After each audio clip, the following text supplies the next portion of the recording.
All right, guys, it's time to check out the TSAO Legacy Camden Orange.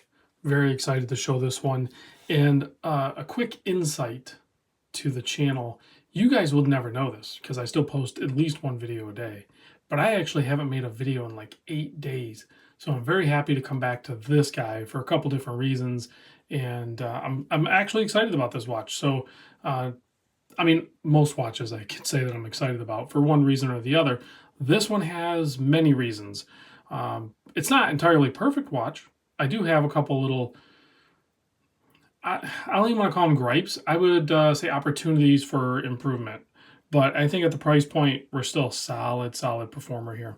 So let's get into the size of this thing first off. 39.5 millimeter case. You can see it's kind of a compressor style. I don't want to say it's a compressor because I don't think it is a true compressor. It's a compressor style, meaning that it has the offset crowns, essentially. That's all it really means in most of these micro brands. This crown up here operates the inner rotating bezel, which is a 12-hour bidirectional, so you can keep track of a second time zone. Suppose you could time things. And then this crown down here operates the winding, the time setting, and the date setting. So 38.5 millimeter case. The lug to lug is a true 48 millimeter. The bracelet does not extend it out. Thickness, including the double dome sapphire crystal with AR coating, is 13.5 millimeter, 20 millimeter lug width. Bracelet tapers down to 18, and you have 6 millimeter screw down crowns, keeping the 200 meter water depth rating on this. These are limited editions. This one being, I think, my favorite of the run, being the Camden Orange. What they're talking about is the tie to Baltimore, Maryland, the Camden Yard, the Orioles, all of that good stuff. The orange, I love the orange. I've actually been to Baltimore a couple times now. I went to a game where they actually beat the Yankees. That was a really fun, cool game. Got to do that with a bunch of my close watch enthusiast friends. That was super fun. And actually, at that meetup, TSAO, Alan, the owner, co-sponsored, like he did a giveaway, essentially. He gave me a watch to give away at that meetup. I'd be remiss if I didn't mention that. So big thanks to Alan for that. He's very integrated into the watch enthusiast community, and I think his product line is definitely going to display that when I turn this over and I show you the movement and I talk about the movement, because that's beyond the fact that this is a really good looking, perfectly sized, well executed watch. The movement inside this thing is awesome.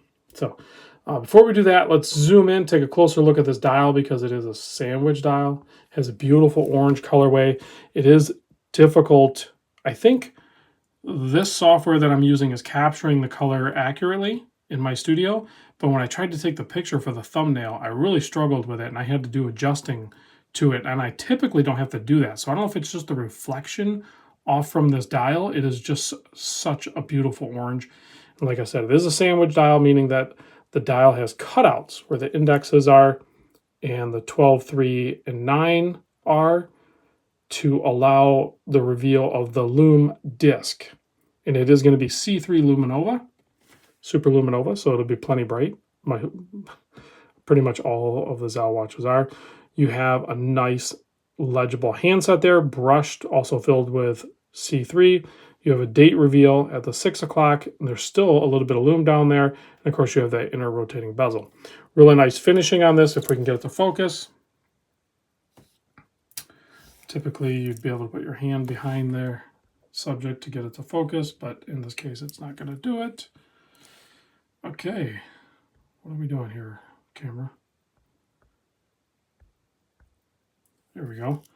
I'm trying, guys. So excellent finish on this. Really nicely done bracelet. So here's my opportunity where I would like to see improvement. And again, this is going to be a personal preference. I personally don't like these clasps, straight up. I just don't. Their edges are a little sharp. There's 3 micro adjusts, but they're done in this section. And then this part here, I never really want to use this as an extension for a micro adjust, and its intention would be for a dive extension. I think for most micro brands, I would just like to see a really nice, simple discrete clasp. And if that means you're going to go with the basic one with the pins, you know, for the micro adjust and like 6 of them, you know, 4 to 6 of them, my personal preference is to have that clasp. But again, like I said, that's a personal preference. Chime in the comments. Do you prefer this clasp? Because I know there's going to be a ton of people out there that are like, what do you, Rob, you're crazy. I love that clasp.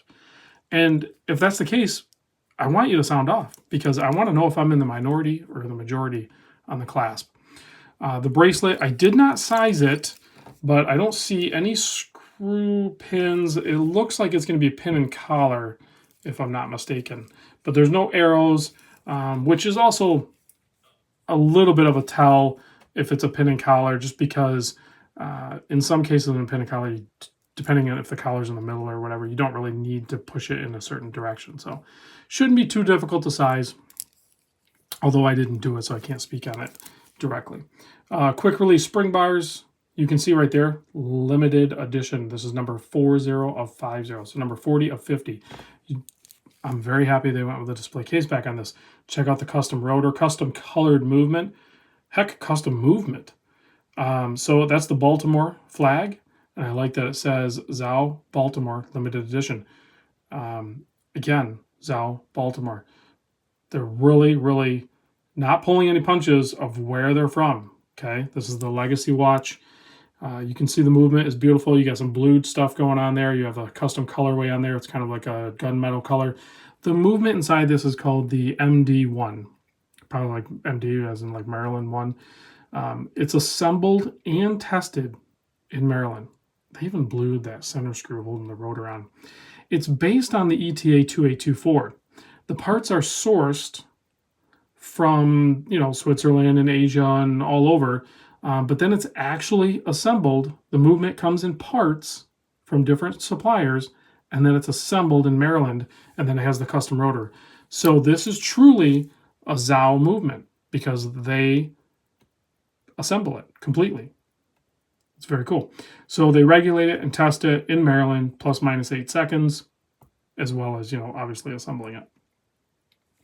Also, I forgot to point out on the dial, look down there below the date, Baltimore, Maryland. Love it. Absolutely love it. You know, am I a huge fan of Baltimore, Maryland? No, not necessarily. What I like about it is the fact that they did it. You know, they went ahead and put that out there. I think there's some brands out there that are, that's the focus. Sorry, guys, I am really messing up. But I've heard people like to watch other people mess up too, so you are welcome. What I wanted to do is zoom back out, and then I wanted to move those hands. So there we go. So we can see them in a different position. So, and I will not edit out my mess ups because that's just not how I roll. I think we covered pretty much everything. Oh, price, $899, $899. Got to remember, it's a limited edition. It's a very cool watch. It has a special movement. It does come with a watch roll too. At least mine did, and it's orange as well. So, been told that I really like orange, so it must be something to that. Let me pop this on wrist, and then of course we'll close out with a loom shot. Here it is on my 7¼ inch wrist. Like I said, I have not sized the bracelet, so it does feel comfortable. The links are short enough, and there's 3 micro adjusts that I'm sure the bracelet would be comfortable on wrist for me. I did wear this watch for a few days. I put it on a FKM rubber strap, an orange one, because why not? And I thought it looked great. Let me give it a quick blast of the UV light. Let's kill the studio lights and check how good this sandwich dial C3 Loom Legacy from TSAO is. There we go. Plenty of lume, plenty bright, long lasting. Let me know what you guys think. Oh, loomed crowns too. Well played, Alan. Well played. All right, guys. I'll see you on the next video. Thanks for watching.